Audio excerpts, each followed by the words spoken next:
бармысыздар, тату тәтті бармысыздар, ағайын.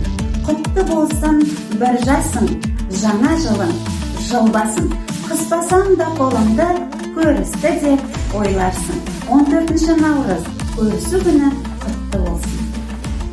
Бірлікті, татулық пен ынтымақты нығайтуды көздеген көрісу күні ежелден келе жатқан ұлттық дәстүріміз наурыз мейрамының бастауы. Отбасының кішілері үлкендеріне қос қолын беріп көрісіп шығады. Бір-біріне бір жасыңмен дейді. Ол бір жасқа есеюіңмен, осы жылға аман-есен жетуіңмен дегенді білдіреді. Қазақ қашанда дастарханына айрықша қастерлеген. Бұл жоралғы жыл бойы балаларымыз тоқ жүрсін, дастарханымыз аралас болсын, қарым-қатынасымызға сызат түспесін деген ниеттен туған. Әумин бата берейін, жақсылықты тиірейін, жаңа жылда ұлылым, өскен болсын мерейін. Отанымызда тыныштық, халқымызда бірлік, елімізде молшылық, әр шаңырақта бақыт пен шаттық болсын. Ұлыстың ұлы күні елімізге, жерімізге құт береке ала келсін. Ұлы сон болып, әрбір күніміз наурыз күніндей қуатты болсын. Әумин.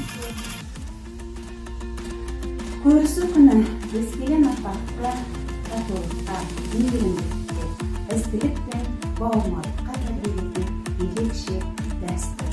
Ендеше барлығымыз өткен енішімізді құтқа қалдырып, бүгінгі күнді жыл басын көрісу